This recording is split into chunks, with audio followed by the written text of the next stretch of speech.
Offering a large variety of floor and wall tiles at very competitive prices. Builders Paradise has over 2 million pieces in stock, lots of different styles to choose from. Whether you're renovating or tiling a new house, Builders Paradise has what you need. Wow! Oh, and remember, we're open all day Saturday to serve you better. This is something that you can't refuse. Visit Builders Paradise today at the C.A. Paul Southwell Industrial Site in St. Kitts or call them at 466-4938.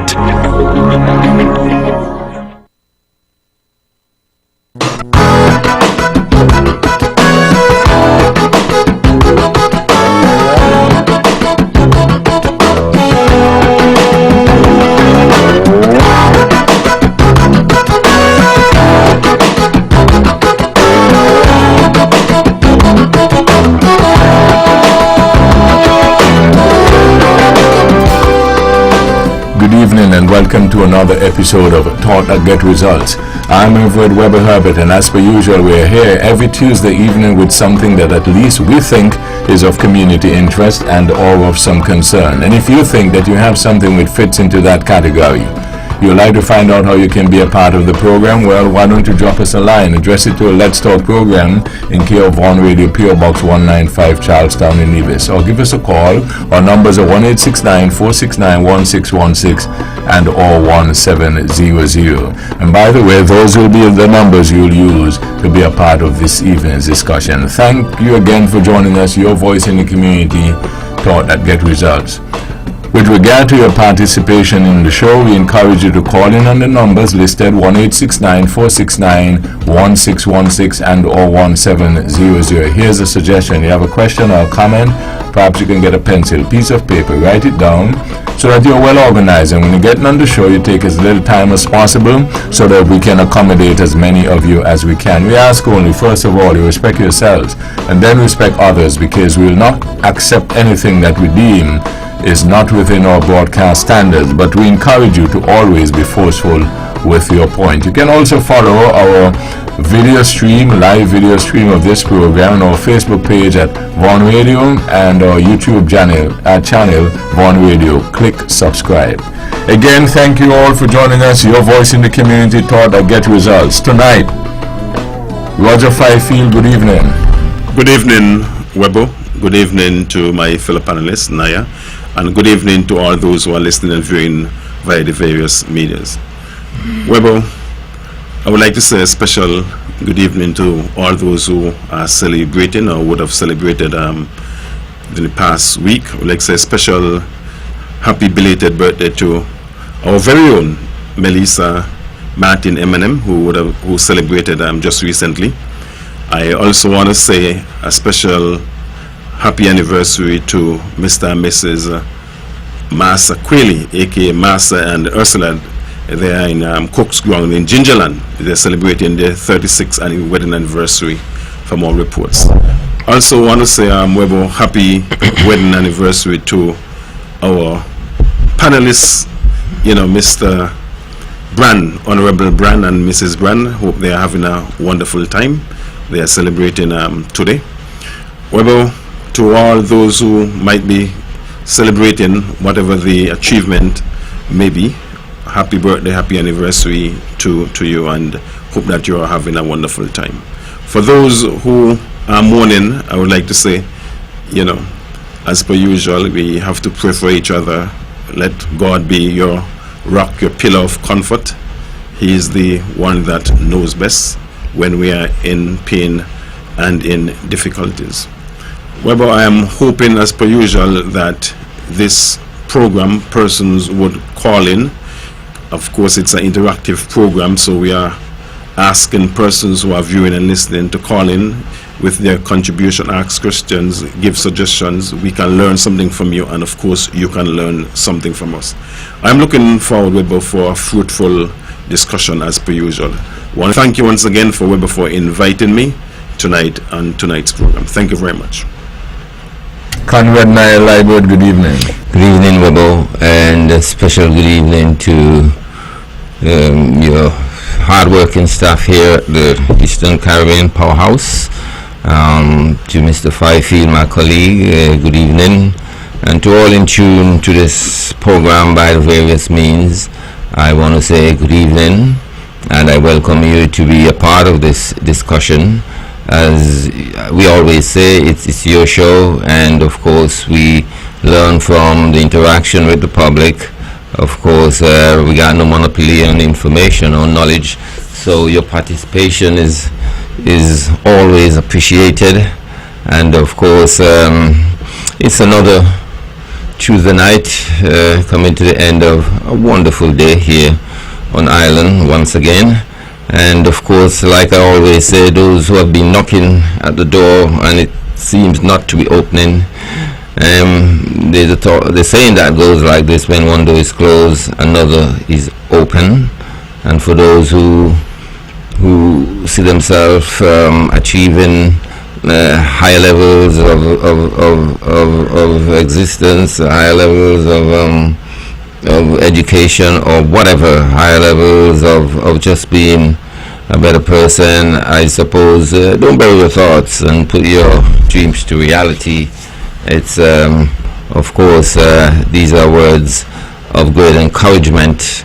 We're happy to be here once again. I missed last week for just being overwhelmed with indulgences. And I think I will use this opportunity to say to the public, even before I say to you, WEBBO, that I'll be away from the program for a short while as I travel for personal reasons and to take a short holiday. It's not easy to do that because I always like to be here on island, always like to be a part of this program. And of course, I just want to say thank you to the public for letting me and letting us, into your home every Tuesday night. And of course, these are conversations which I think we should all have together, and sometimes it doesn't have to lead to animosity or even prejudices. It's of course conversation that we seek to elevate standards and to make our island, our region a better place. And so it's a beautiful program to interact with, and I enjoy it to the fullness, and that's why I've been here now for over 16, 17 years, I suppose, and I'm happy to be a part of the Front Radio family. Once again, WEBBO, let me say hail up to my brethren and sisters over in Toronto and in Connecticut. I wish you guys a pleasant evening, and I must say to Mr. Brown also, happy anniversary. It's a milestone. I hope one day I'll probably be saying something like that, but if I don't, it's okay. It's okay. It's okay.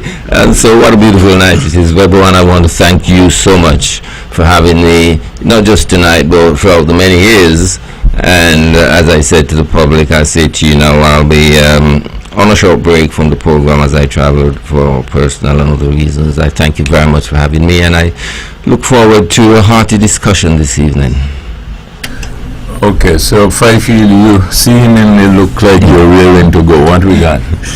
Well, I just want to basically mention something that I would have observed, something that I would have heard, something that I know happened some time ago. The government of St. Kitts Nevis would have passed a bill in the House sometime, in terms of the ban on single-use or T-shirt shopping bags.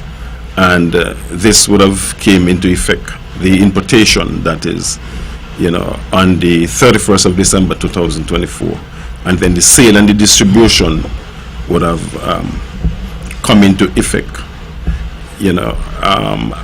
as of the 31st of March.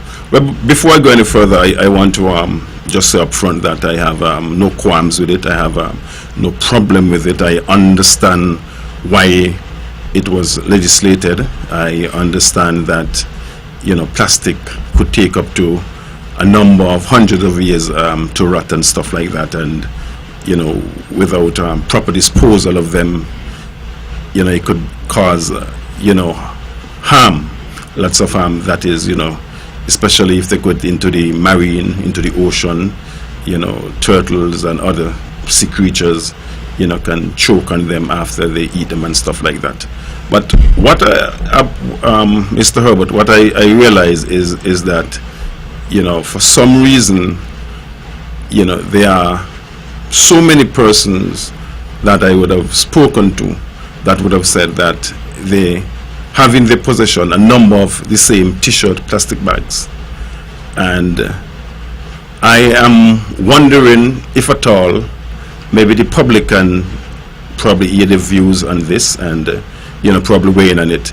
But I'm wondering, as I said, if at all, if something can happen in terms of,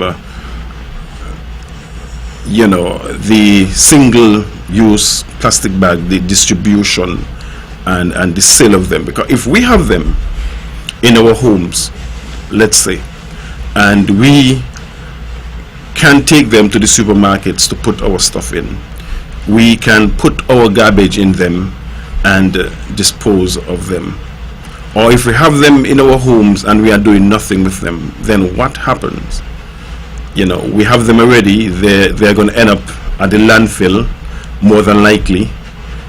So I am saying that maybe that probably need to be revisited in terms of, you probably want to keep the ban on the importation, but allow more time for those that we have here to be exhausted. That is my feeling. We see what's happening now. That's the first phase. The other phase 2, is the ban on styrofoam food containers and plastic straws. That's phase 2. The ban on importation of these items would come into effect at the end of this month, the 30th of April 2025, and the sale and distribution of the said would be July 31st, 2025. Now, I want to believe that persons, knowing that the importation, the ban on importation would have been on a particular date, and they would have probably bought a lot and stock up because they know that they would not have been able to import after such date.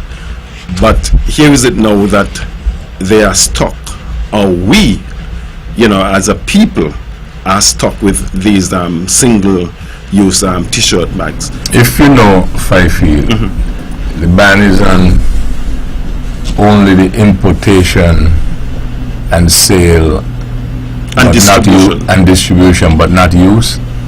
Well, for what I gather, you can use them. I think I would have heard a member of the federal parliament, would have said that they can use them, to put the garbage in. And if you are going to use them to put your garbage in, I am saying you are still using them, and they would end up at the landfill. So whether they end up at the landfill tomorrow, next week, let's say there's 1,000, just to draw reference, and the 1,000 is going to end up at the landfill all tomorrow, or all next week, or all next month, the same 1,000 would end up at the landfill. So if they are on island as we speak, I am saying, to the members of parliament, do what you have to do in terms of, for us, to utilize them in the best, because we still have them. What are we going to do with them if we take them to the garbage, to the landfill, and is the same thing in my opinion. You are saying that you can use them. A ban is not on the use of them. Is that your understanding? That's my Okay. understanding. But you cannot distribute them. You can use them for your personal use. That's my understanding of it.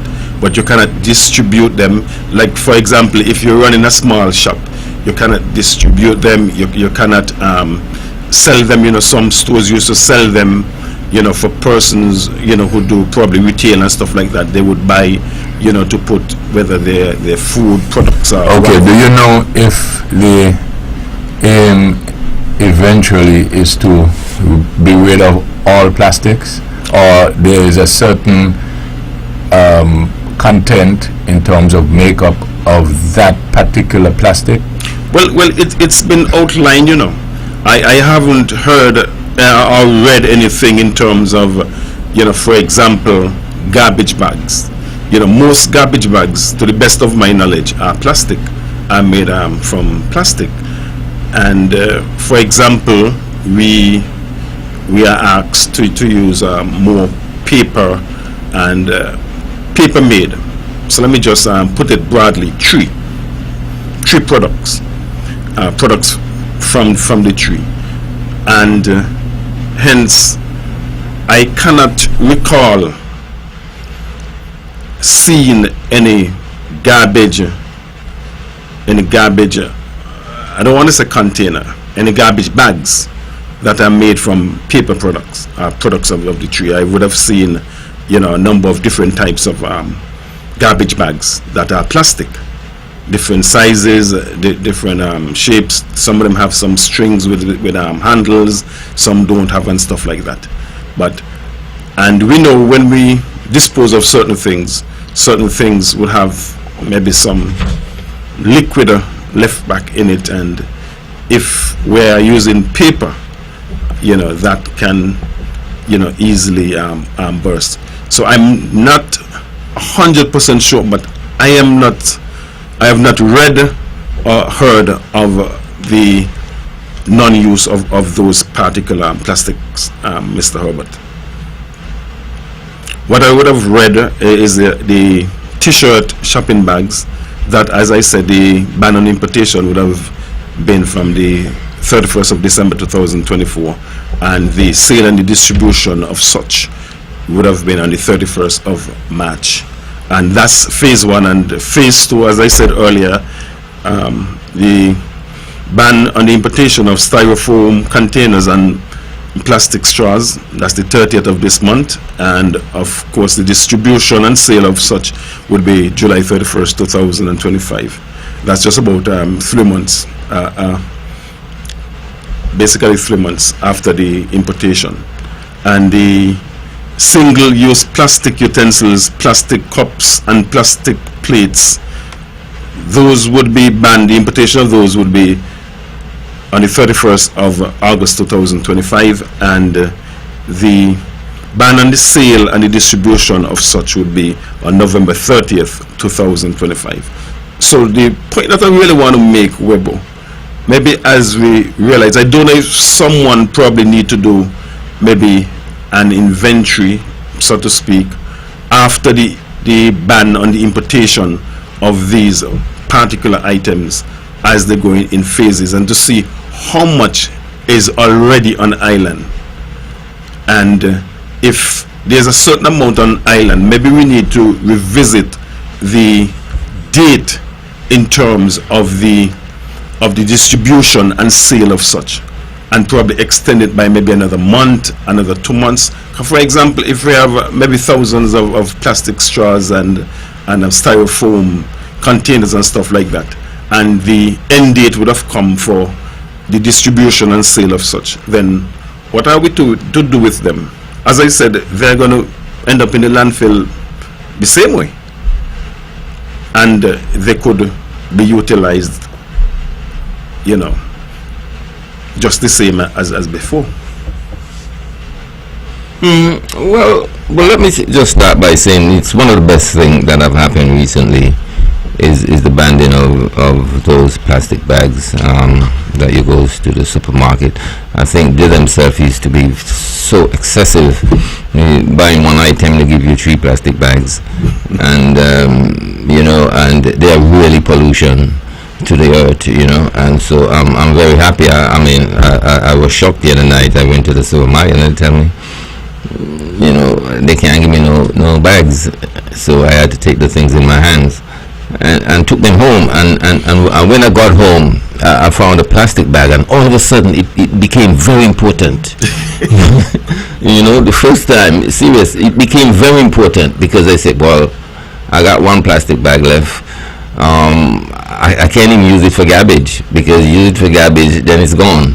So I'm going to try and use it for the supermarket and take care of it.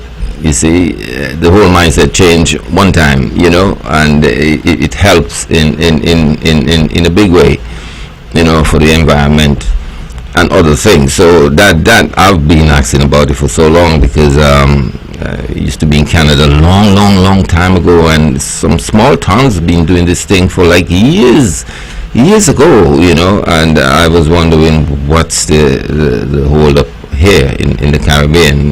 We're pretty much kind of unspoiled, and as I said, the retailer seems to be so casual about it and excessive in terms of giving you so many plastic bags for one little item. I believe all the plastic bags is going to be used up. All of them that so many people have in the cupboards, they're going to use up. They are now very important. I'm not even sure if they're going to want to use them as garbage bags, because garbage bags and then they're gone. They would want to obviously be taking them back to the supermarket until they're worn out and tear up, and then they probably get rid of them. And so I think, I'm not sure, going back to the house because as to the retailers who sell wholesale to other smaller retailers, I think they had a time to prepare for this, don't they? Because you have said there's a time span where the importation, and then they should be abreast. Everyone won't be abreast to to what is going on in the house and what the policies that are tabled and so forth. But going back to the house is asking for a lot, because I believe every plastic bag on island, given its time, because they last 100 years, so you can put them in the cupboard there, and all 2028 you're still using them until they're totally worn out. Then you get rid of them. We spoke to a garbage bag being paper. That's quite possible. You're going to start see stronger made paper bags that can probably withstand some little seepage and so forth. Look at the cement bag. The cement is supposed to be protected from water, so and it's difficult to walk for water to get in, and so of course a bag can be produced that is difficult for water to get out. A paper bag, and these are the kind of new products gonna start coming on stream. One thing I'm happy to see again is beautiful baskets and so forth that people is gonna be using to go to the supermarket and to the marketplace and so forth. It makes me think of once upon a time we used to have a blind school. Yes. And they used to produce some wonderful baskets and so forth, beautiful baskets and so forth, and that has faded away, but that was so, to me, very beautiful, and to know they've been produced by blind people. And so we expect to see a lot of new products coming out of this band, beautiful bags, beautiful baskets, and other means of taking your groceries, and so that is one big positive move. When it comes to glass products, and not when I say glass, I mean drinking cups and so forth, and you may have a bowl made of plastics, and it sounds like the ban is going to come into effect in November. I think that's going to be harder hit, because say when it comes to kids, somehow it's more convenient to feed them in such things. Can they drop the bowl, they drop the cup, you know, and things like that. And so I think that's going to be harder hit in a sense. And what we probably need to see is some alternative coming on board, coming into the marketplace. I mean, here's where Caribbean people have a chance, and Caribbean government have a chance to stimulate the people to come up with new ideas and innovations right here, because it's pretty open, you know, it's pretty open. What we're going to use instead of a plastic cup to have your little kids drink from.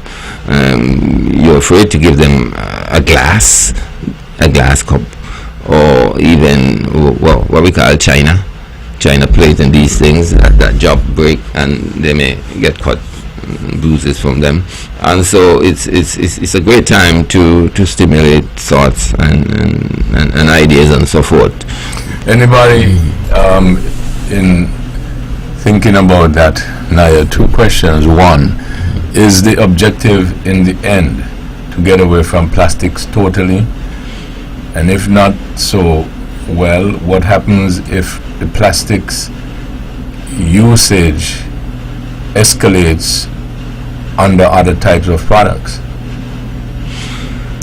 That obviously a concern. I am not sure if the aim is to absolutely get rid of all plastics, you know, but it's just to cut down. It's to reduce in a massive way. As I said, those T-shirt plastic bags was just too much, you know, in terms of, you know, excess. Everybody, not everybody. So that if there are other uses done with plastic, which is just as prevalent, then what?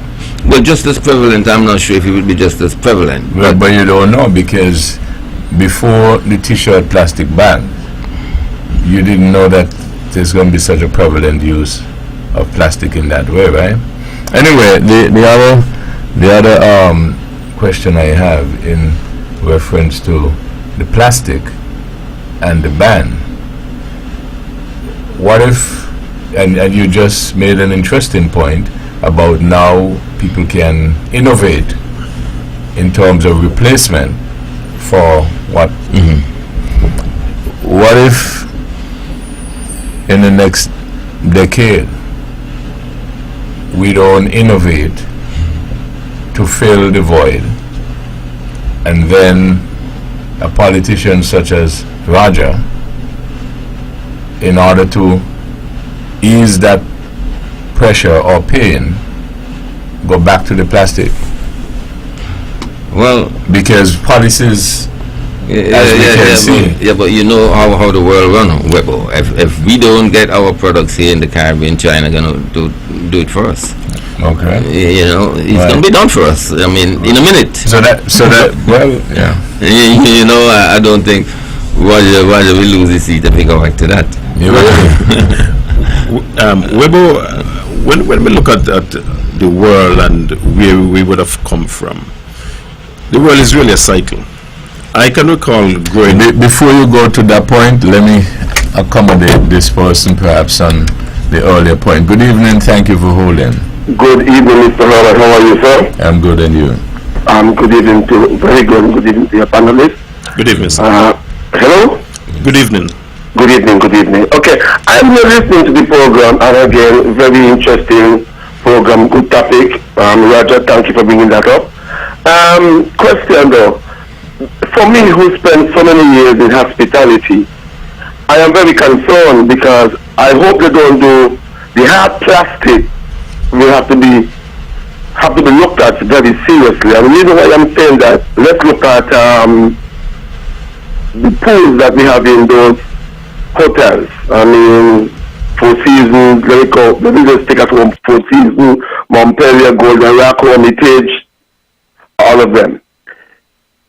If you have a glass at the pool and that break and end up in that pool, you know what you have to do? You have to empty that pool. You have to empty that pool. And you cannot say to your guests that a glass break and they're going to go into that pool to swim, to whatever. So I hope that they have to look seriously about the hard plastic that you can wash and reuse. I hope that not going to come into effect because we're going to have some major problem. I'm looking at the hospitality. I'm looking from a tourism standpoint when tourism is our main industry at this present moment. I'm just bringing that point at home at the moment. Thank you, guys. All right, thank you. Roger. Yeah, WEBBO, I am not totally sure that the pool would have to be emptied. I want to believe that that pool, whatever fall into it could be scooped out, and if not scooped out, could be vacuumed out. So I'm not totally sure. Except he said if it breaks pieces. It could be vacuumed out. Oh, really? Yeah. So walk with me. Maybe you think it's time for a light moment. You break a glass into pieces in a pool, and you can put it in a vacuum and get only the glass out.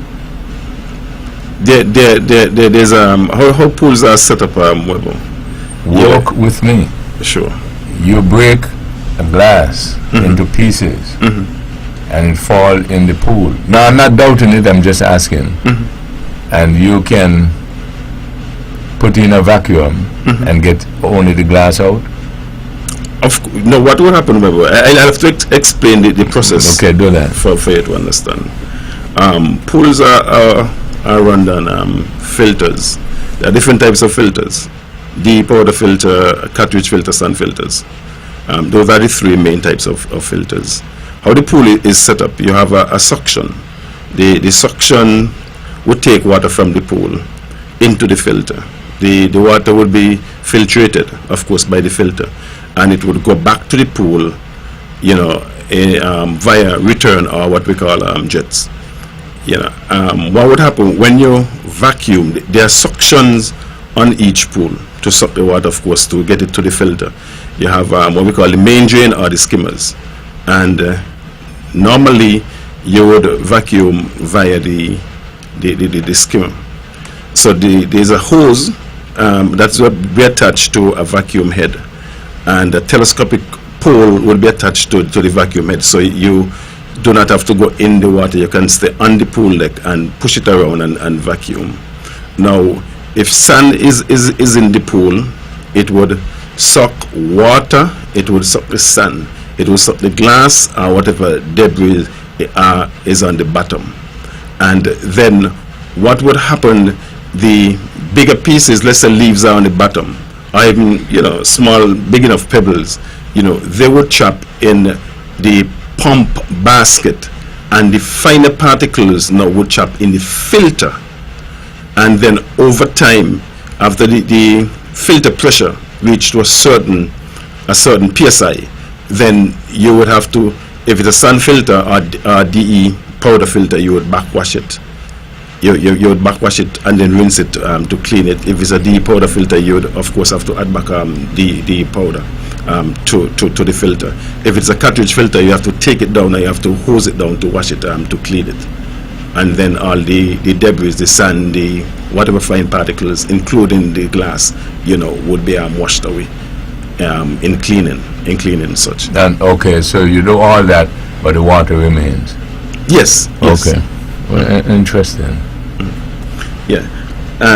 Well, but if I'm talking about a bit, in terms, I was saying that the world is basically a cycle, WEBBO. When I was growing up, we didn't have much plastic bags, plastic containers. The same cement bags that NIAH spoke to, I can recall, of course, the cement bag have different layers, I think 1, 2, 4 layers, I think. And the two inner layers, not the portion that is touching the cement, and the portion on the outside, the outer end. We used to take them down. We used to wrap sugar, flour, and such like, and those were actually acceptable in the retail shops. you know, you go to buy a pound of flour, you get it in a cement bag nicely wrapped. Let me ask you this, NIAH and FYFIELD. We had the paper. Didn't we get into the plastic because of the same environmental concerns? Because paper is made from what? Trees. Okay. And that is why I was building up to come to WEBBO. Then at some point in time there was an outcry in terms of, you know, we are using too much trees to create paper and paper products. And of course we know that over the years there would have been a lot of fire and stuff like that that would have destroyed thousands of acres of forest land and stuff like that. So all those would have added, and there came the plastic. Remember that we want the trees, we want the forestry and stuff like that because they are important. They absorb carbon dioxide and stuff like that. So they are very important to the health of the environment, if I can put it that way. So we now find ourselves in a situation back then that, hey, we can't afford to be cutting down so many trees. So we are going to go in a different angle. And now we find ourselves now going back to the same thing, the same trees, because paper is made from trees. And so how are we going to arrive at the paper? They must go through a process, but before that process, you know, the trees must be harvested. They would be chopped down. So then what if we then, as you say, go back to the trees, right? Produce what we were doing with plastic out of paper, and then when the outcry comes again in reference to cutting down the trees, etc., and harming the environment, then we go back to plastic. What if we do that? Well, WEBBO, it's interesting because there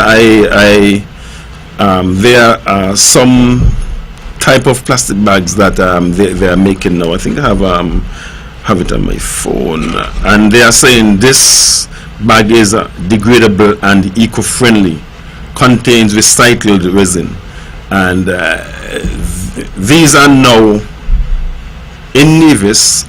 This was just sent to me by someone who said that they went to a particular business place and they got this type of plastic bag, and they asked, well, how come you are distributing these types of plastic bags and there's a ban on plastic bags? And they were told, you know, that they are eco-friendly and stuff like that, and on the plastic bag have on what I just read. This bag is degradable and eco-friendly, contains recycled resin. So I suppose that there would be ways, you know, in working around such products, plastics, etc. So, but yeah, but if it's a plastic bag, it's a plastic bag. I think it will fall foul of the legislation, I suppose. So you can come up and write something on a plastic bag. No, government gonna have to prove that, or they will have to prove that to the government. It's getting a bit combustion right there, in a sense. You know, it's getting too technical, I believe. You know, because I mean, I could produce a plastic bag and write something in it, and then I try to sell it commercially, and then I will have to prove to the government, and government will have to do all these tests and so forth. You know. But we spoke about the trees and the paper, but trees can be planted for the purpose. You know, you're not going to go in, you know, the rainforest or cut trees to make paper. Trees will be planted for the purpose. I mean, I think if you weigh it up, right. But the only problem is when they plant for that purpose, they don't mature overnight. You know. You agree with that? I agree with that. Okay, and in the meantime, we think too much about overnight. Yeah, but in the meantime, this generation needs it to use. You agree with that? Yes. Okay. A solution would be found. Well, you know, these days, I mean, a tree can grow up to that extent in 6 months, you know, with the kind of level of technology, Right. artificial this and that. Right, and that's why Well, people go on. and that's why people argue that the wood they use in construction in These days. in 5 years instead of 50, the house gone in. Yes. Right? Yeah. I've not seen any pitch point. Right. Yeah. So interesting times. Interesting times is either for, or you know, which one is more devastating to the environment, I suppose, and you know, and how much, of course, it can impact on the economy. People would be employed, I suppose, to be planting trees, as opposed to a little plastic bubble just blow up into t-shirt plastic bags. I don't know the intricacies of it, but to me it's a great step, and we cannot attempt to look around the corners, you know, because again, that's what, you know, people have to have foresight, you know, when you're making policies like these. But sometimes, you know, the politician and most people would decide to cross the river when they get to the banking. WEBBO, I just want to say also that there are certain measures that are in place to try to deter one from the distribution, the sale, and the importation on these plastic items. The first-time offenders, they would be charged $3,000, and second-time offenders, they would be charged or fined $15,000, and you know, these are really hefty fines. So I want to believe that people are really going to, you know, move away from plastic bags. Some time ago, WEBBO, I traveled some years ago to a particular Caribbean island, and I honestly didn't know that the t-shirt plastic bags, that there was a ban on importation. Let me take this. Good evening. Thank you for holding. Good evening.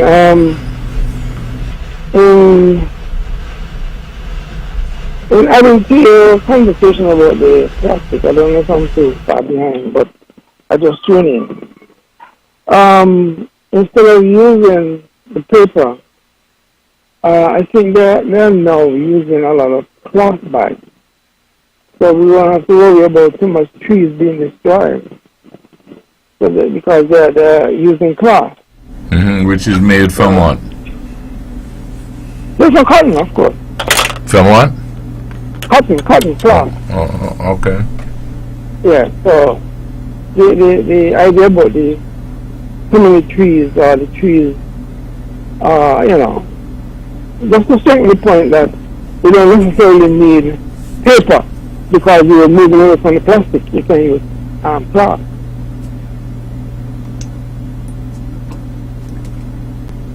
You got me? I'm hearing you. Okay. Okay. Yeah, I just wanted to info that. Okay. So they use cloth instead, which you don't have any environmental problems because cloth, you use cotton trees. Yeah, we use the cotton from the trees. Oh, okay. Okay? Yes. All right. Thank you. The Yes. the cotton is used to make the cloth. Yes, sir. Yes. All right. FYFIELD. Yeah, well, so as I was saying that I went to this particular island, and I really did know that there was a ban on the importation of single-use plastic bags, and I had my nice pair of hard shoes, you know, tucked in my case, you know, in a plastic bag, and when the customs searched my bag, you know, they recognized that, you know, I had plastic bag, and the officer spoke to me, and I told the officer, well, I honestly didn't know, and they took the bag. You know, they took the bag. Bag meaning the t-shirt bag, Yes, or they just did. plastic? Yeah, the t-shirt plastic bag. I had my shoes inside of it in my case. But why it why it a plastic bag, but not a t-shirt plastic bag? It would have been okay. I'm not sure. I'm not sure. 'Cause that's what I'm the trying to- legislation for that particular island. Yeah, because that's what I'm trying to find out, if there is something special about these t-shirt plastic bags in the circulation other than its numbers. Because I was at a supermarket checkout and I heard a debate between the cashier and a customer because they couldn't get a plastic bag, but the item they bought was in plastic.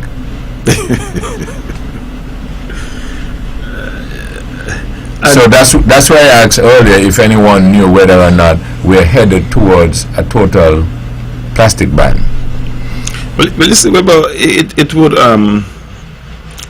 would have to have some collaboration and cooperation from the outside world.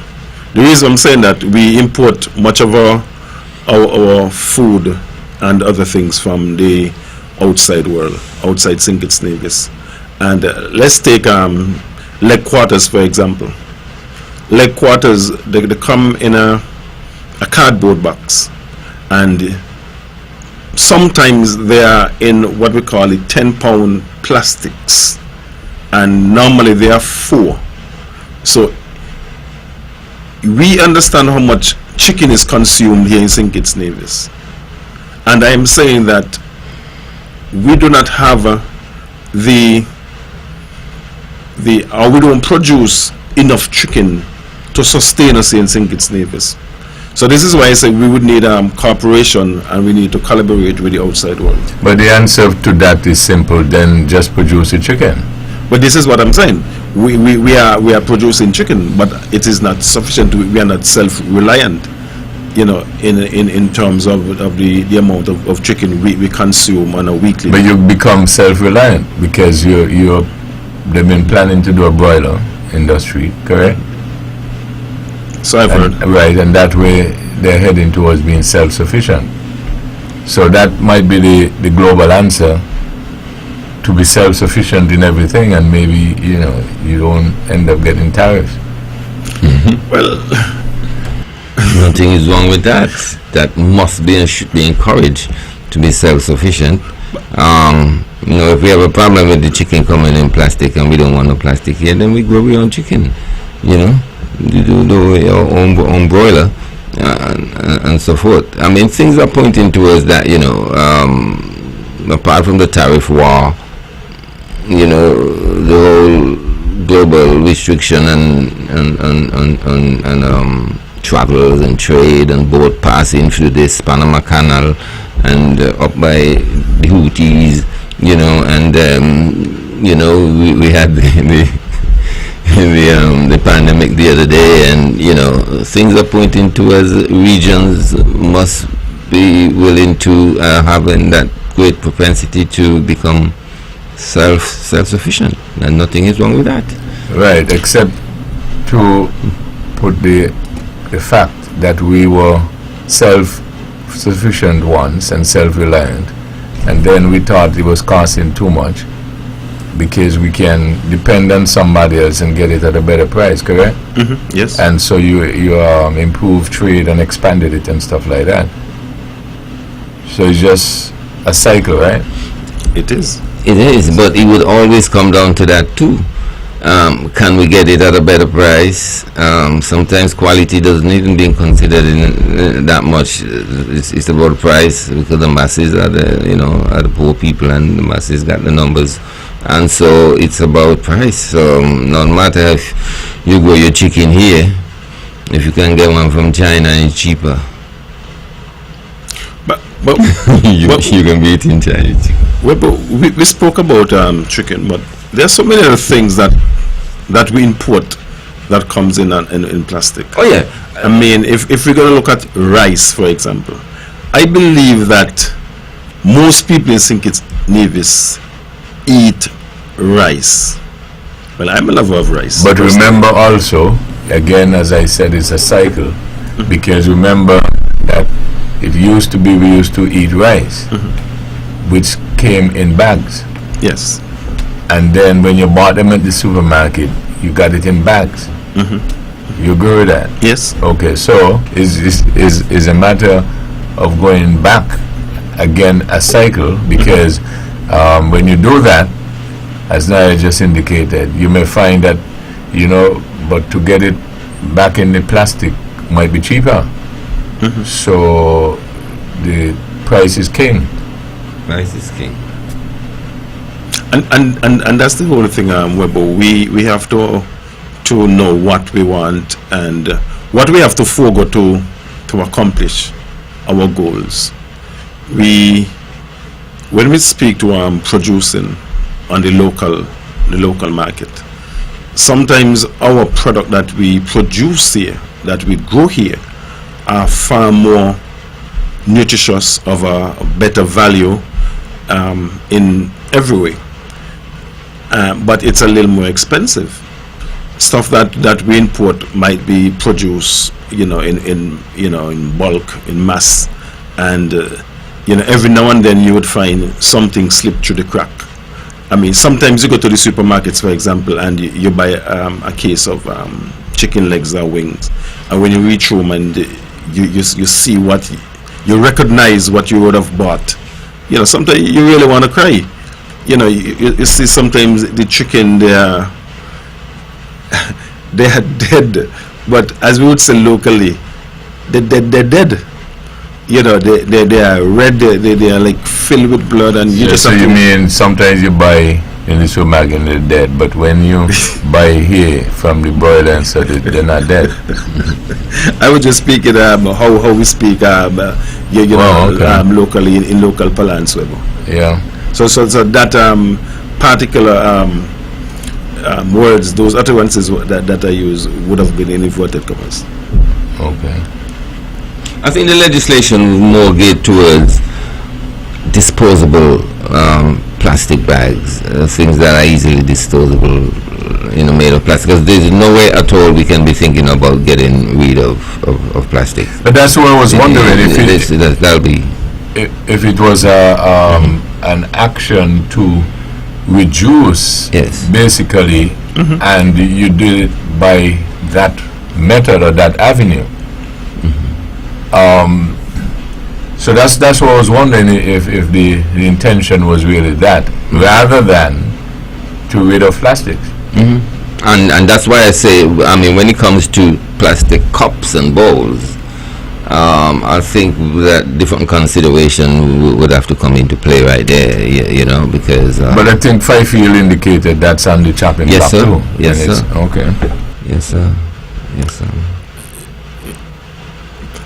I think WEBBO, the government would have stated the type of plastic bags and containers that they want to have to get rid of in terms of non-importation into the country. I'm not seeing them widening it, at least for now, for this year that they would have given out WEBBO. And I believe that it is strategic. It is, because the government would know that, hey, we just cannot ban everything plastic. But I believe, the main thing is that, for example, the t-shirt plastic bags, we go to the shop, we probably, as Naya said, we get 2 bags, maybe 3 bags, for maybe 2 or 3 items.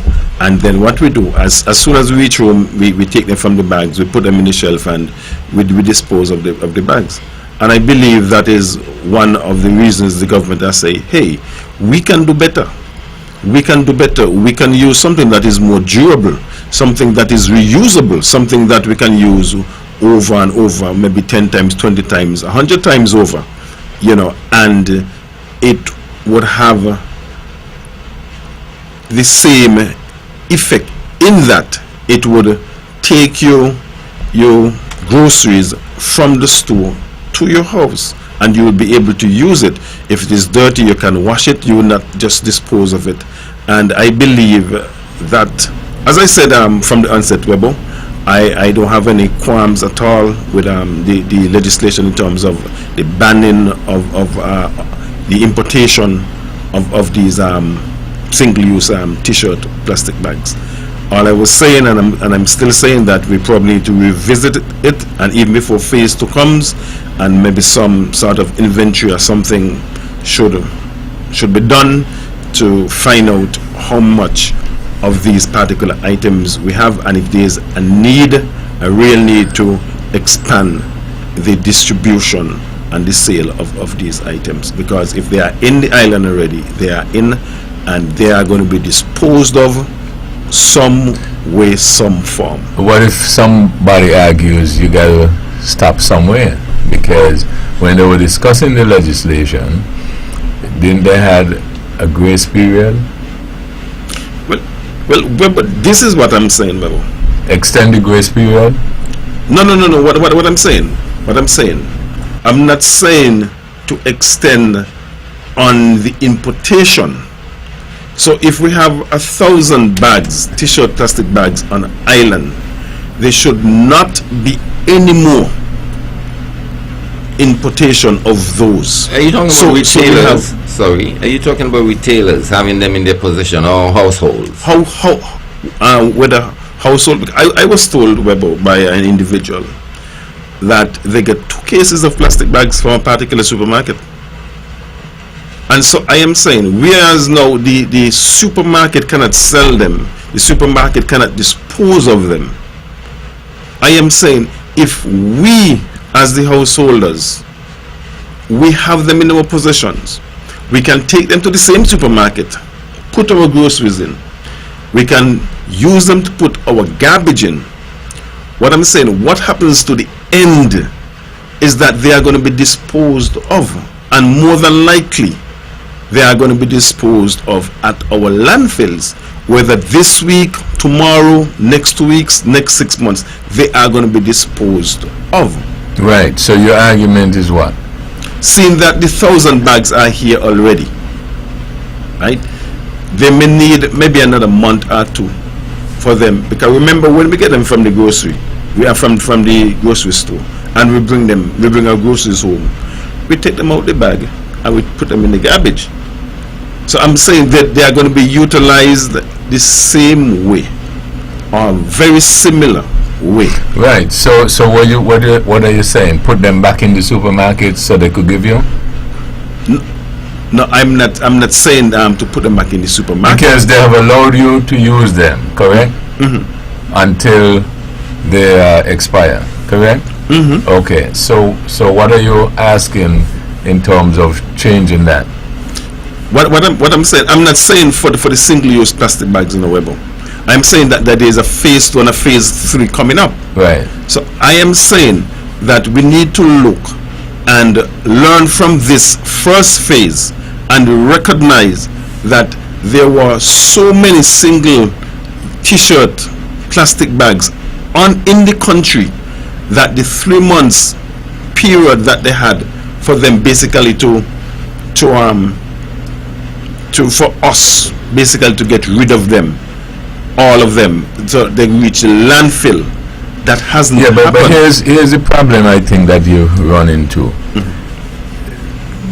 Didn't they give the supermarkets and the importers a grace period of a cut-off time in terms of importing them? Yes. Right. And so they would have known that you shouldn't import X amount, right? Because by the time the cutoff period comes, you will be stuck with Y amount, not correct? Yes, but okay, so then maybe the supermarkets did not do their homework. Exactly. And so now that they didn't do their homework, you must still check them, correct? No, I'm not saying that, Webbo. What I'm saying, whether they did the homework or not, when they imported them, it was within their right, it was legal, it wasn't illegal at that point in time. But that's what I mean when I say you must still check them, correct? Because, right, if they knew that this ban is going to come into effect such as a time, you had until certain time to import them, then what you were going to do, if you normally import 100,000 and you know the cutoff time is this and the date is so, then you go ahead and import 1 million? No. Well, that's okay. No. Yeah, go ahead. Webbo. What I'm saying, Webbo, right? Most people in these small islands, Webbo, they do things in a particular way with the hope that they would get away with certain things. And what the government would have done is to put fines in place. And the fines, if you recognize from what I said, $3,000 first time, second time $15,000. Nobody want to pay that, right? But I want to believe that they would have imported so much, because they know after that end date they cannot import anymore.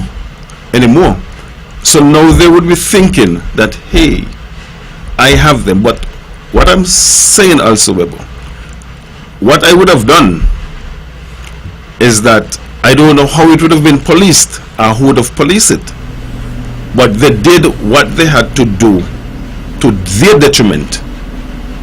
Hence, I would not have allowed them to sell them. You know, if I feel maybe it's time for a light moment, Eldrick left a lot of things in the will for me. And it seems as if he left also something for you. Because what he probably left for you just disconnected me. Now he didn't disconnect you? Yes, he did. Oh, okay. So,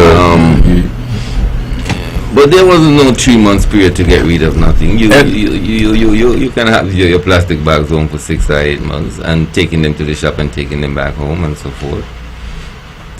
There was that grace period. You should have had some foresight not to import that much. Or you can simply give them away. You say you have a friend that got a lot of plastic bags from a supermarket. So he got plastic bag to use to take to the garbage or take to the supermarket. But they will run out. They will run out. They would run out. But the point is, and the landfill may not be impacted as much as if, say, you probably take them back to the supermarket in 1 month. You got 3 million plastic bag reach over there. I suppose it's going to take a slow process and more manageable over there. You see the size of the landfill, the height is a mountain over there. I understand your logic. I buy it in terms of if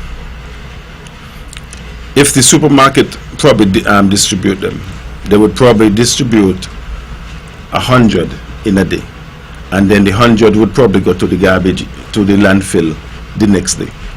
And you are saying if they don't distribute them, you know, the same 100 might be over a period of 6 months, and so they will be able to manage it better. So I could understand that theory too. But I guess it's what it is. Going on all the t-shirts, plastic bags, and I'm so happy actually. You know, clean the place, clean the island. You know, not much of an inconvenience to be honest. is it possible that, as I said again, the cost factor may come in terms of the replacement for these bags? Because again, as I said, one of the things that was price and cost is king. And if we are finding that, you know, to get replacement bags and so on, it's costing much more. And then politics as it is, somebody realize that, and then just change the policy. Because there are certain things perhaps we probably have to have a meeting of the minds on an agreement that everybody on all sides perhaps want. Not correct? Yes. In order for you to... Let me take this. Good evening. Thank you for holding. Good evening. I was wondering, I think a lot of people use those same t-shirt plastic bags to put their garbage in, and so they still end up on the landfill, correct? Yes. What is supposed to happen No. Do you know in terms of would people buy more of the the small trash cans that we normally have in the kitchen and so on, and bathroom? Would people buy more of those, the trash bags, to put in the garbage? And what would be the difference between those and the t-shirt plastic bags? Right, and because I saw a garbage bag today, caller, which had a handle like the t-shirt plastic bag. So I'm thinking maybe people will start using those to go and shop with. And not only that, well, I for one have quite a lot of used t-shirt plastic bags from the supermarket. There is this whole, just for that purpose, really, and not just that purpose. But actually, might I ask, handy for a lot of stuff, a lot of other things, Might I ask, there is no penalty for ordinary persons using them? Right. You mean like taking a used one, going to the supermarket? Right. Right. There's no penalty there, right? Not as far as I know. Don't think so. Okay. Neither is there one, for instance, you take the agro strip or any body selling on the road, and you have a bag in the car, which is a plastic bag in the car, which is what I do now. Because I want some, whether it is bananas or whatever, to put them in, right? But maybe nothing is wrong with that, because if the objective, what I was saying, maybe nothing is wrong with that, because if the objective is just to reduce the usage, right? What they're doing is saying, well, maybe what you have you can circulate until those, right? Okay, go ahead. Yeah, right. So I would imagine that the plastic bags that they sell, the trash bags that they sell, are even less degradable than the light plastic that we see around the place. So I'm not sure exactly what is supposed to. I mean, can you imagine just throwing food or food that's not used inside the garbage bin? What it's gonna smell like in a couple of days? Assuming that garbage is only collected once a week, it certainly is less sanitary, right? And not only that, you got to wash them out. Which of course you're going to use water, probably hose it out or something like that, which again leads to another conservation type problem where water usage increases. I don't know. Maybe we should look at where cases where it's been done and see the feedback on it. Since we are the latest starters, see the feedback on it and see if they're not regretting their decision. Well, I heard Naya earlier say that he knows areas that have been using or not using them for decades. Correct, Naya? Decades. Yeah. And Naya, am I correct? Yes, correct. And they find it. Oh, sure.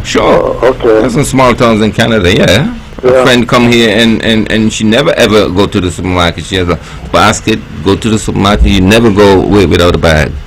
Never ever. And I really doesn't see the inconvenience, I mean, we can relate it to having to wash out if you got a plastic tub in your kitchen with you empty into the garbage. You say less sanitary. Yeah, but the problem you have there, Naya, I was just about to say it's going to be mindset, because you're saying, you just wash it out, but that's part of the problem. Nobody wants to wash out anything. Because we have reached to that stage. Yeah. And why you think people will buy dishwashers now? Huh? No, Yeah, wash so, up the dishes. yeah, I mean, but I think we'll eventually get used to it. But it's definitely going to be going to involve a change of mindset. I think there were other things that we could have done in between that. We could have, for instance, do more sorting of our garbage at home. At home, for instance, that would help with the landfill and certainly help with the recycling. So, you know, I mean, to me, the amount of bottled water we drink, right, far outweighs the number of T-shirt bags I would suspect that we're going to be collecting. Yeah, that's a very interesting point. You know? Very interesting, yeah. And we don't seem to be talking about recycling those bottles. Yeah, they're doing that. They're recycling them. Or they're making, no, but weren't they recycling them to make the bag? No, yeah, the bottles, I think they recycle the bottles to make more bottles, maybe, Make right? more bottles? Yeah. Oh, I thought that process wasn't allowed because What, recycling? the recycling, getting back the bottle, produce whatever chemicals that were then made the bottles for drinking not suitable. It would have been okay for other plastic uses like making the bag. At least that's the information I had. I don't think they recycle the bottles to use as drinking bottles again. Oh, okay. But to use as something else? To use, yeah, right. Oh, That's what I'm okay. saying. To make those same bags, for instance, those same T-shirt bags. Mm-hmm. You know, so that's going to be interesting. How the deal with things like that. But I mean, you know, you get produce piles and piles of bottles that you know you wonder where those end up. Well, maybe we might, one of the things that they might do or someone might introduce is to go back, because remember there was a time when we never used to drink water from the bottles, the plastic bottles.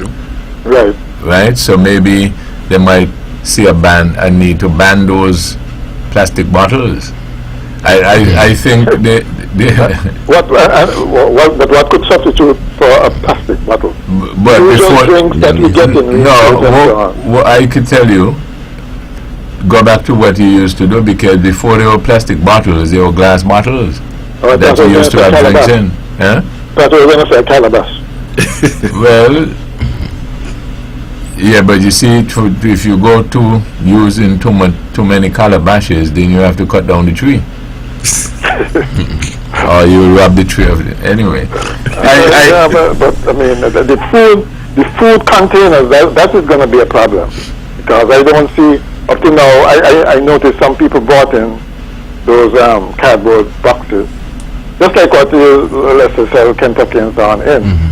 But those don't seem to fly very well. You know, they get wet and soggy and so on. So I don't know what they're gonna do with the food containers. What they're gonna substitute with, because maybe just like they banning the T-shirt bag, they ban it, but with no particular recommendation as to how people handle things, like we just said with the garbage and so on.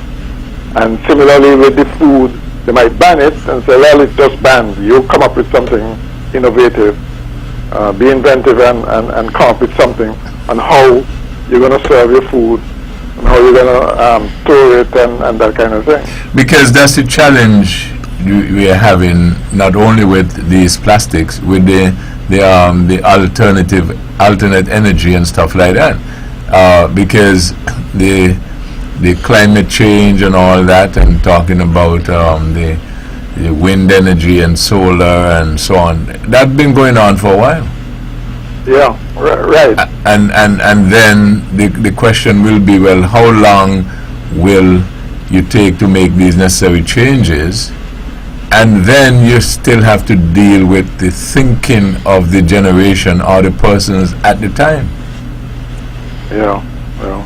Well, maybe in a couple of years they may find some process to really dispose of those bags properly, somewhere to break them down properly. Because I would imagine that that would have been something that the chemical companies and so on might have been working on, find a way to break them down safely and dispose of them. Because there are so many of them in use. It might have been easier, I would have thought it might have been easier to go that route as opposed to banning them because they're so convenient and so on. But it hasn't happened yet. I don't know. Yeah. Okay. All right. Yes. If I feel, go ahead. WEBBO, something just came through my head a while ago. And if we are saying that these single-use plastic bags, would take up to 450 years, I think, to rot, then I am wondering if something more useful, or they could be used for something more useful if they have that lifespan of 400 plus years, and maybe they could be turned into something else other than single-use plastic bags. Certainly. I really don't know, but but I'm just bringing it out there because they have such a long lifespan. Then maybe somebody need to look at it and see what can be done with it. I'm just basically saying that, But a lot of things being done with plastic today, not the t-shirts, but even those water bottles, they're being compressed, melt, and they're using them to build boats and all kind of things. So and there's a lot of innovation taking place. But I think we are a bit afraid of changes, and adaptation sometimes. But I think as it relates to this plastic thing, it to me there was that need to slow down the just what can I say? Without thinking, we just have too much of those t-shirt plastic bags going all over the place and causing great damage. After an event, all you see is, But there's a lot of things to consider going forward with the policy. In particular, to me, is like plastic cups and plastic bowls and so forth. And maybe some uses, some kind of suggestion, I suppose, may have to come from them, and it outweighs what we are thinking of as an alternative, because but with in particular the t-shirt plastic bags, they really need to slow down on that in some way, in a major way, and I think the legislation more leans towards that more than anything else with this particular aspect of it. Going forward, they say they come in with different things. It's going to need more consideration, in dealing with the reality of life, really. I'm not sure how far those little towns in Canada have taken that legislation, but I know for years now, I know you cannot go to the supermarket and supermarket give you those plastic bags and so forth. So the people go with their own shopping bag. That's not very difficult to adapt to, really. WEBBO, with your permission, I would like to maybe touch on what's happening globally in terms of the tariffs that President Trump, putting on certain countries and stuff like that would have an impact on us. As I would have said earlier, most of what we consume, most of what we wear, we import, and the custom duties is based on cost, insurance, and freight. But what I would have heard locally from our officials here is that they're probably looking at different countries different areas in terms of importing that may not be impacted by these high tariffs. I think mention was made of Panama, Central and South America, even Africa. I think, if I'm not mistaken, the Federal Minister for Agriculture, Honorable Duggins, he was in Nigeria sometime, and I think on the news he spoke to, having links with Nigeria in terms of, importing stuff from Nigeria and stuff. So that, I think, as would have said on the program earlier, mindset, how people think, people probably, accustomed to order, stuff from America, and we may feel as if that importing from another country might be, I don't want to say beneath us, but, might have, it would have to be put out there so people could understand that maybe it's time for us to turn the corner, to maybe adapt and look towards different countries in terms of our importation, in order to keep down costs. You agree that certain things, to get them effectuated, sometimes you got to think long term? Yes. You remember some few years ago they had something called COVID? Yes. And everybody was singing the song that we need to diversify. Mm-hmm. Yes. How much you think we have diversified since that? Because when tourism took a hit, mm-hmm, because of travel and everything and stuff like that, everybody was singing the same thing in terms of putting almost all your eggs in the tourism basket. The COVID went, and then you heard that song no more, correct? True. Okay. True. And that's the thing, WEBBO. We have to when we look at things, when we look at even a different pathway, we have to probably look at it not just for the short term, but we have to think medium term. We have to think long term, and we have to be able to endure in order to see the real outcomes, so to speak, or the benefits. Sometimes benefits, don't come, in 2 years, 3 years, or even 10 years. But then that's what you said you want to talk on the topic. That's what the president says.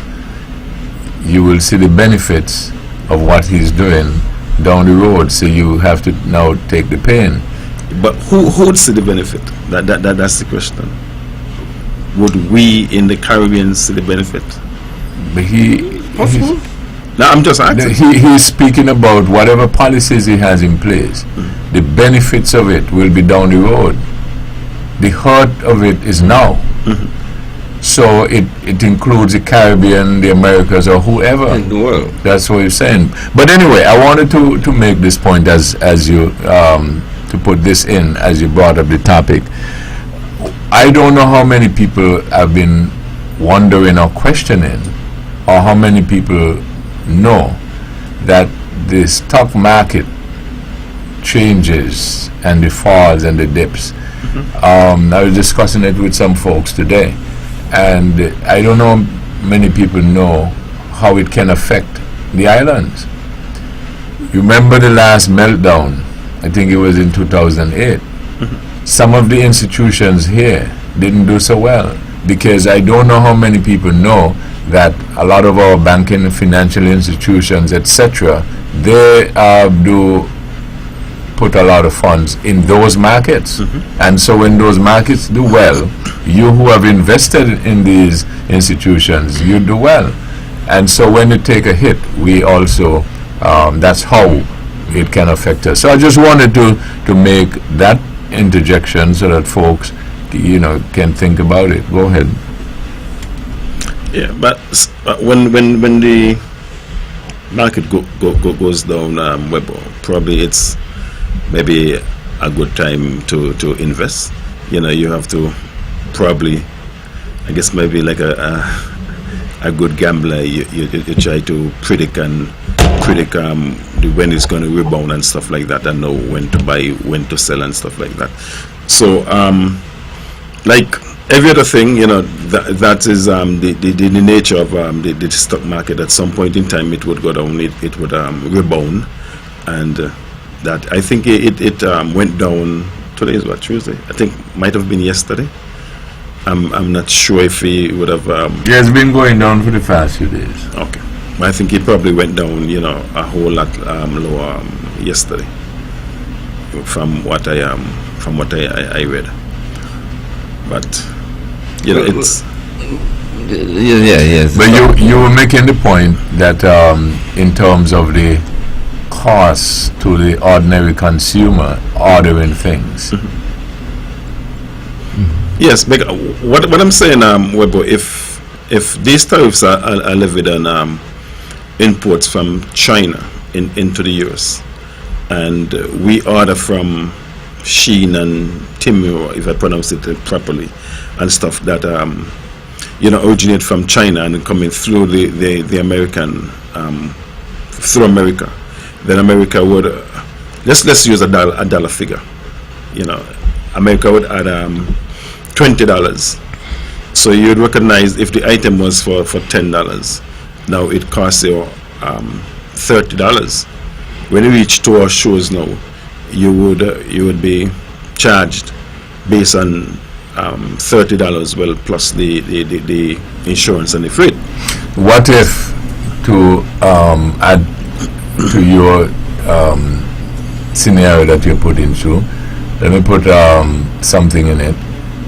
So to solve the problem or to ease the pain, what happens now if when it reaches you at customs, what if the governments in the Caribbean, instead of charging now 60%, they charge 20%? But that is something that you know, I believe that the government, you know, most times, you know, would listen to the masses. But would they do it? Well, this is exactly what I'm saying. If the masses speak out and the government don't do, then we know what happened 5 years down the road. 5 years down the road, you know, the people would have to say. So that will be a sort of answer to that situation in order to ease the pain for the people in the Caribbean, right? Okay. And as I said on a program sometime before to WEBBO, in terms of the importation of vehicles, I believe that if the tariffs were to be lowered on the importation of vehicles, one, we would recognize that people now would be importing newer vehicles opposed to vehicles that are 15, 20 and even 25 years old. Didn't they try that strategy already, where they put the tax of $5,000 on the older vehicles, and so didn't they try it? Well, it is the environmental levy, $5,000. Yeah, but a dollar is a dollar. Yeah. Whether it's called duty or not, you agree with that? Because I don't know they use it actually for that environment anyway, correct? We're talking the real. Yeah. I understand, WEBBO, right. Because if we even supposed to go deeper, you know, the custom service charge, you know, I mean, I guess it is just a tax, you know, that is levied on items and that are imported. So, but what I wasn't even thinking, WEBBO, of the environmental levy. You know, I was speaking about basically the import duty. Yeah, but you got to think, you know, walk with me, because if you don't think, you will be in trouble.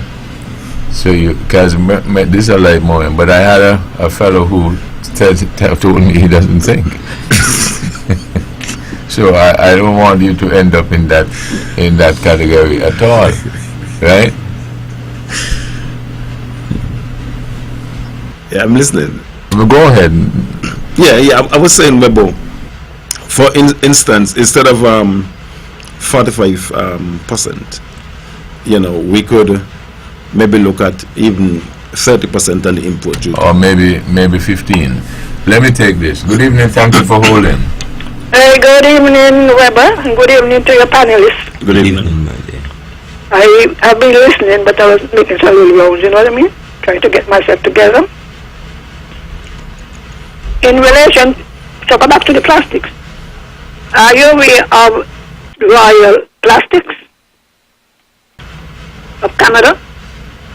That is the company that built Marriott, I used to go on the site to do my interviews and stuff. And the large part of Marriott is plastics.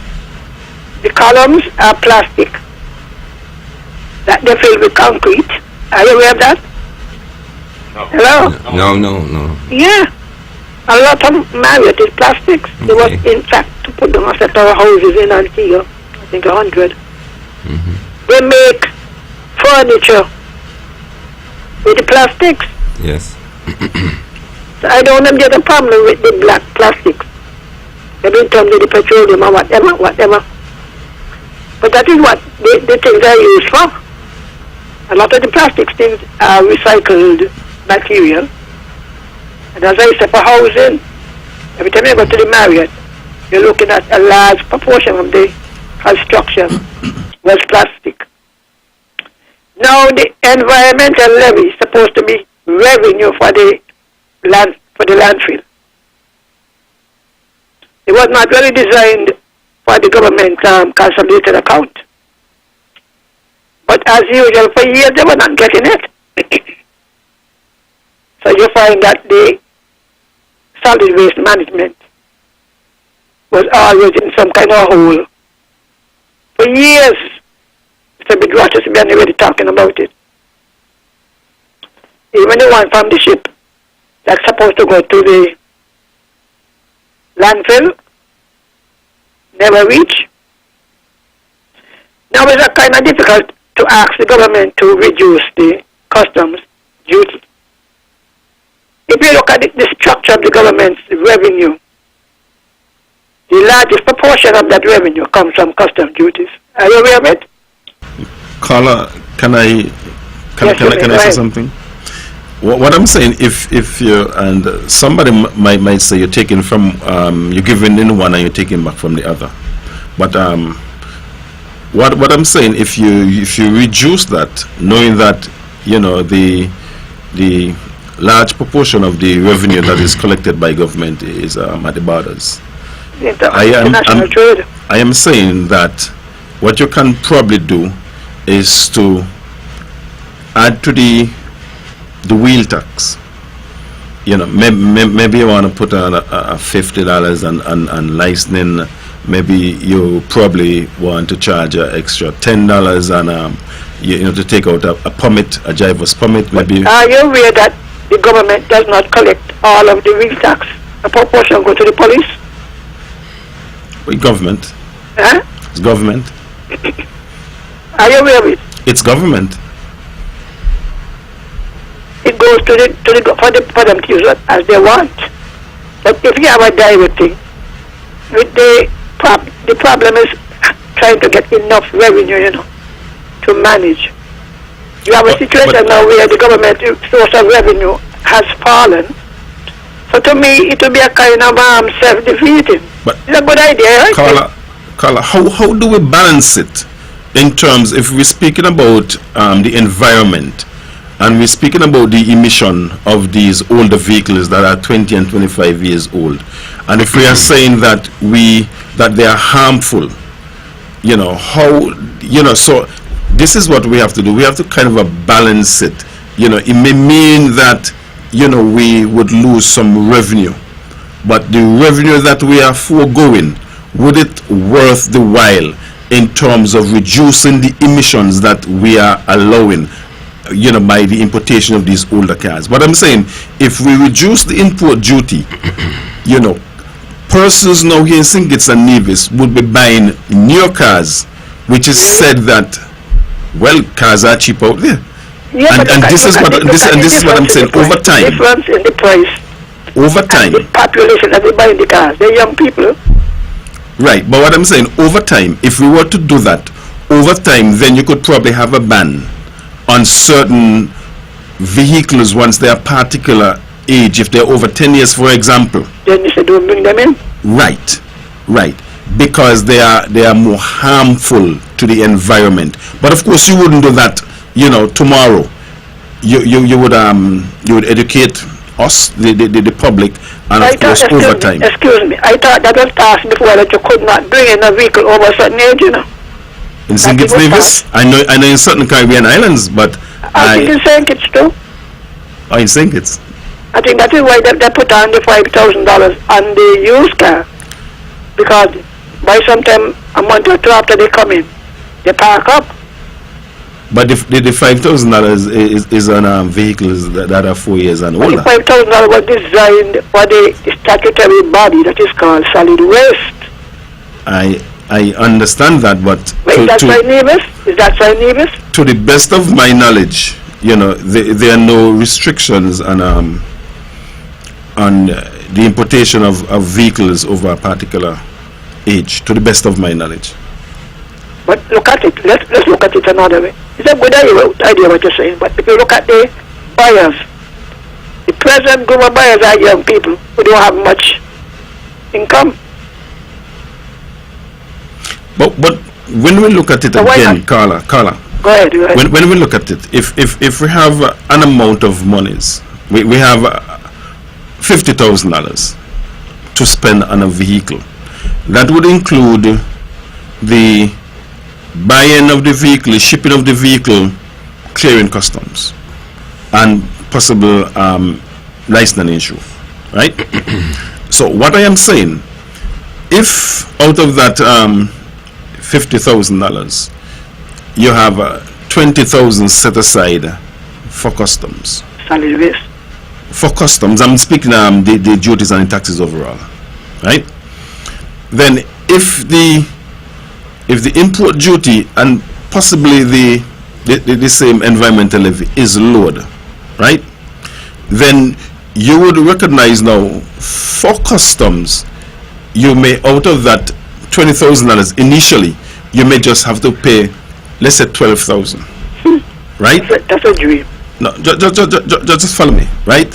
So now that extra $8,000 now, you can add to what you have in terms of buying a newer vehicle.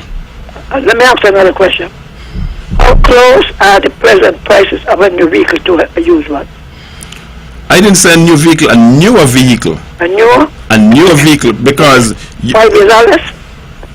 You could buy a vehicle maybe 5 years, maybe even 8 years, opposed to buying a vehicle maybe 20 years, 15 years, 20 years. I don't think vehicle companies are old.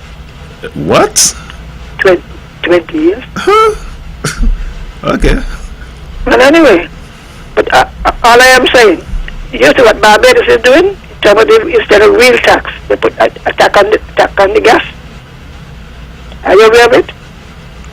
Well, this is what I'm saying, Colin. You have to find different ways. Way of getting money. And as I said, persons may say you give from one hand and you take back from one hand.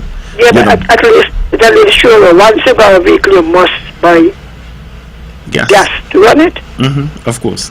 So what they say, well, because some people just don't want to license, I don't want to. You must carry that thing to a gas station.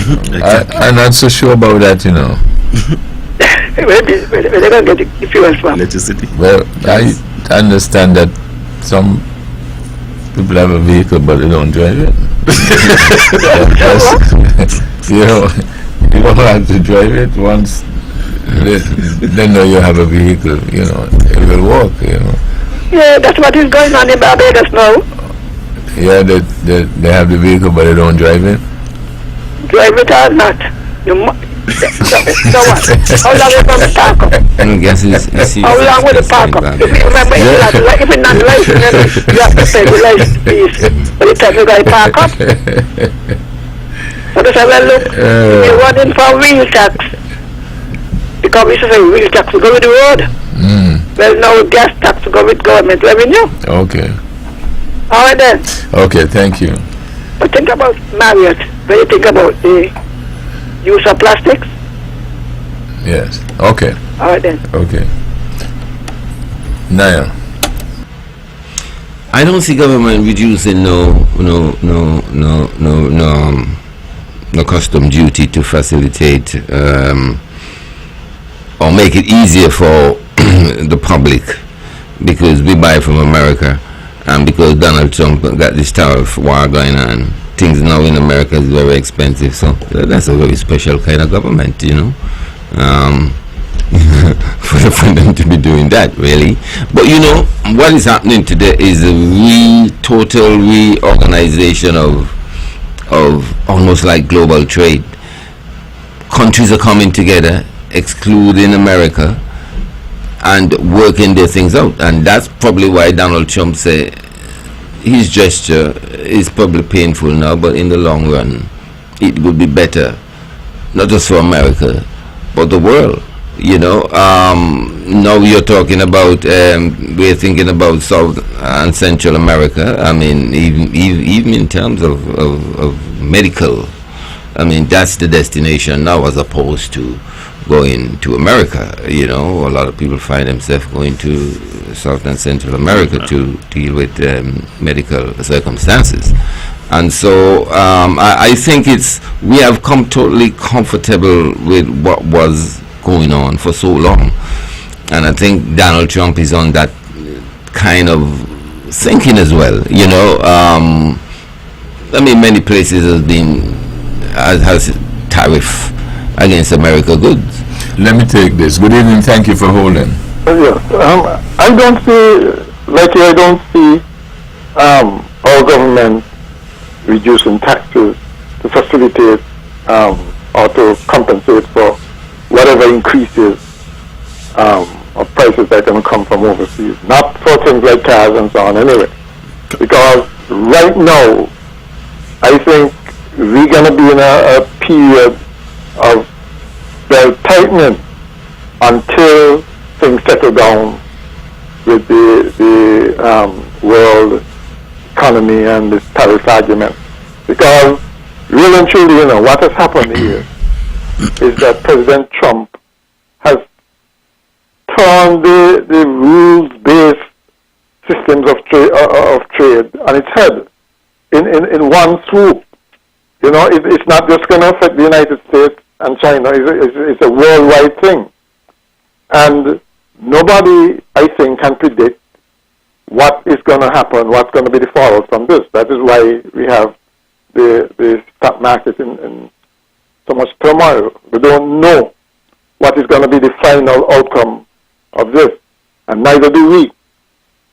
Okay? And so it's unlikely that we're going to do anything adventurous at this stage. We're more likely to hold back before we do anything, because the interesting thing is they're looking at the big ticket items mostly. They don't mind China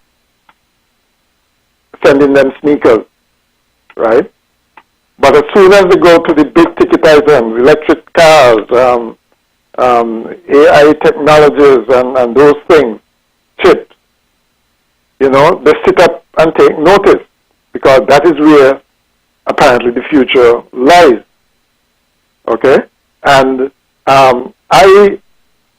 Trump he might be nostalgic about the time way back when we used to have like the Rambler cars and so on, and American cars were a status symbol. Those days are long gone, and I doubt that even Americans are going to be prepared to pay double the price of what an iPhone is now, if for instance Apple moves their plant back to the United States, right, from China. You know, they're not going to do it. And similarly, we're not going to do it either. We'll more likely pinch our pockets and pinch our pennies and buy a Samsung instead of an Apple, an iPhone. Okay? So this thing about bringing back the industry to the state, and by the way, that same Apple who said that they're moving the plant, I think they're making $500 million investment in the U.S. 500 billion, I think, investment in the U.S. To bring back their plant. They're only going to be employing 20,000 people. So I don't think they really thought this thing through, and we are just going to have to wait for the fallout. And another thing they haven't looked at is the fact that the services are not included in this trade thing. America makes a lot from services, right? And they're not looking at that. They're looking at hard items, and that it's unfair.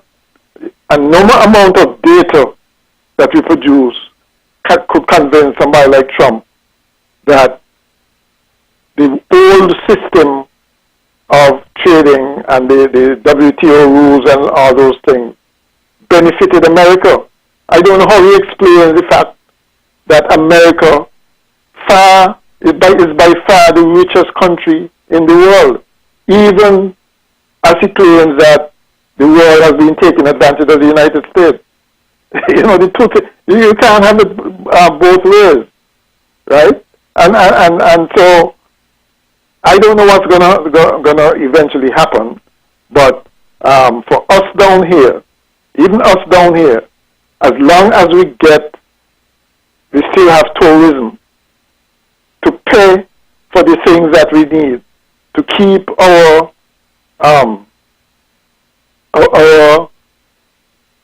living standard where they are, I think we'll be all right, okay? Because we only, I think this Prime Minister said we just have about export $30 million worth of goods to the United States, whereas they got millions and millions, we import millions and millions.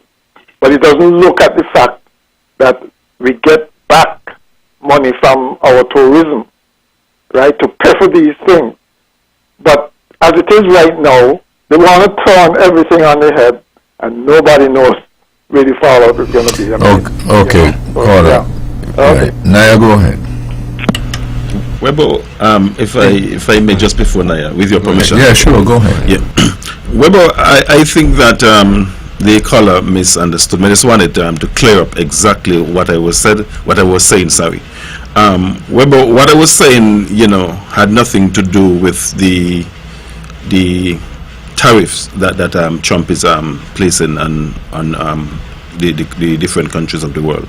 What I was saying is to reduce the import duty in order to encourage importers of vehicles into St. Kitts Nevis to buy newer vehicles rather than older vehicles, so we can have less emission on our environment, so we can, save our environment, so to speak. But that's the point I was making, and not because of the tariff. Yes, but what made you so convinced that they would buy in your vehicle? Well, this is exactly what I said, Naya. If you lower the rates, right, then over time you probably want to put a ban on, let's say, vehicles that are 10 years and older. You cannot import. So once the government would have lower the rates. So if the rates are lowered, have more, if you want to call it, disposable income, so to speak. You have more monies in your pocket that you could put towards buying that vehicle, because you wouldn't have to pay customs that amount. Yeah, but it's a theory. It's a theory. But I would hope that will never come. Okay, that there's a ban on vehicles. Okay, what about the 1955 vehicle that cost $400,000 US? You see, a lot of people think owning your vehicle costs money. Very old vehicle costs money too. And so they think, okay, I'm rich, so I drive the latest model. The latest model is still not that expensive as the very, very old one. At times. Yeah, this is a bit of a diversion in a sense, But I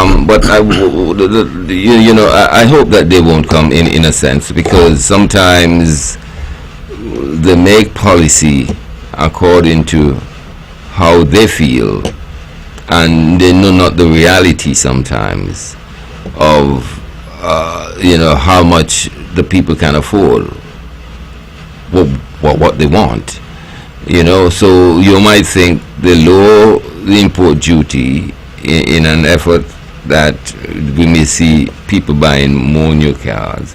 People may be glad the import duty is lowered, and the newer car probably is not their concern, but the fact that they can bring a car here cheaper, and wherever they can buy it, That's what I'm saying. Yeah, so to combat that, you will put a ban on certain vehicles that you as the government and the people do not want to be imported. For example, I use the example of cars that are vehicles that are 10 years or more, because it is said, Naya, that these older cars give off more harmful emissions to the environment. Yeah, is that real and deep concern here? When you go check your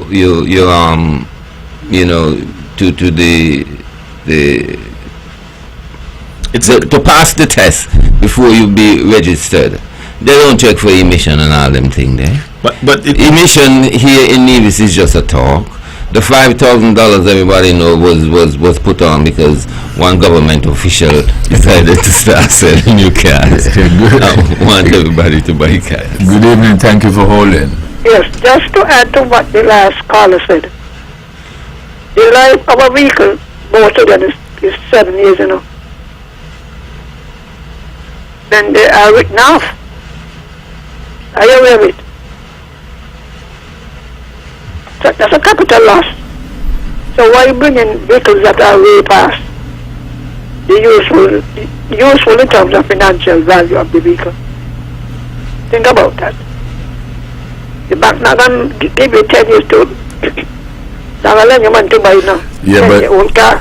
But you see, caller, you would agree that all that is theory, though. And No. work with me, because it used to give you.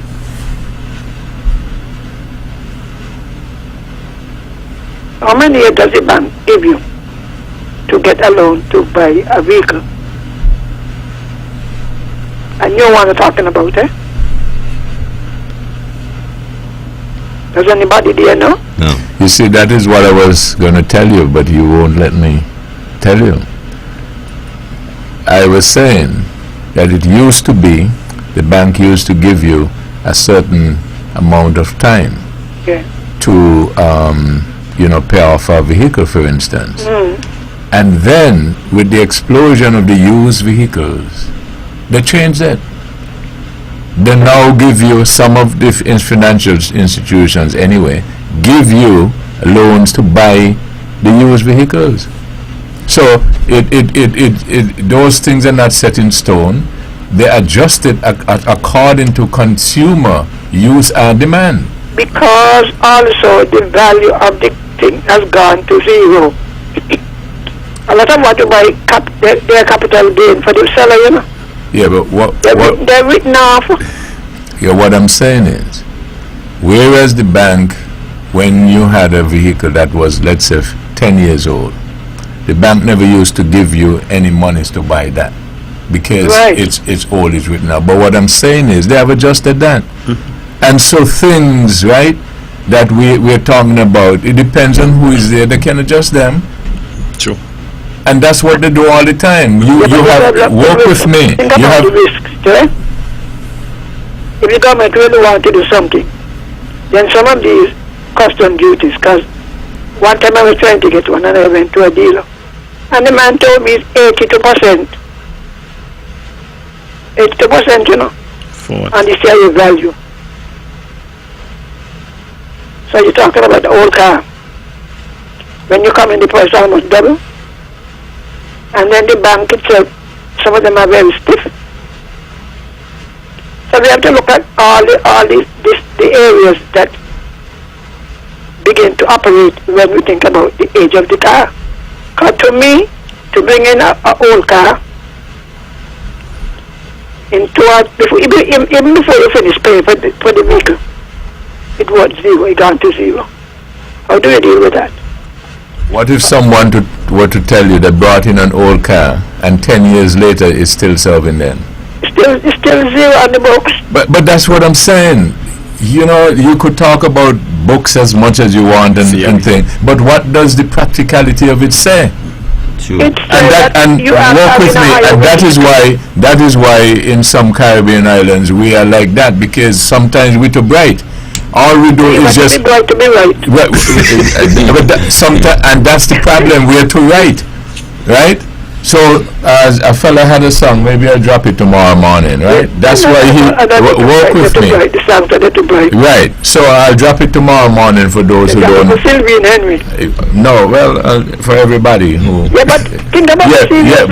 But what I'm saying is. It's a risk. It's a bigger risk to the lender. Work with. Okay. Well, go ahead. Finish up.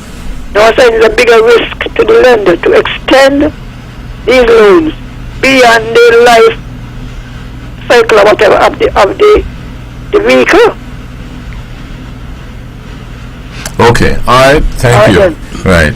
So, what I was saying is that some of the times there's this talk and this theory, right, is what impede a lot of things, right? You have, for instance, NIAH, you have some tools that I know that you use. Maybe some of it belongs to your father. He had them and you were able to use them and get good productivity, right? Yeah. NIAH, FYFIELD is going to come along with some mumbo jumbo and tell you, man, NIAH, that tool they're old, you should get a new one. So you go and say, well, look, yeah, this value ain't nothing. So you throw everything and then when you look, you're down in the drain, right? So people have to learn to be practical. Practical level.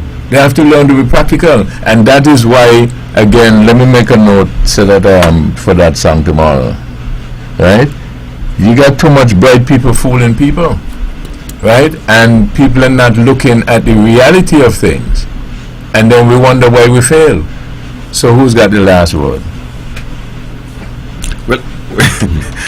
Well, I think that the caller, in my opinion, was looking, too much in the accounts book. In that, we around here, WEBBO, we don't, where vehicles are concerned, we don't depreciate them to the point that they get a scrap value, and I don't think it would ever happen around here. So that's the last word.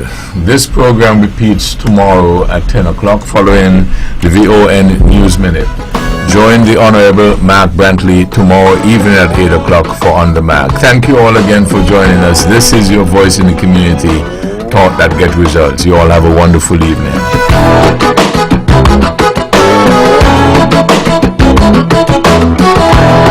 The views and opinions expressed in the same program are solely those of the participants and do not necessarily reflect the views of the News Broadcasting Company Limited or its advertising.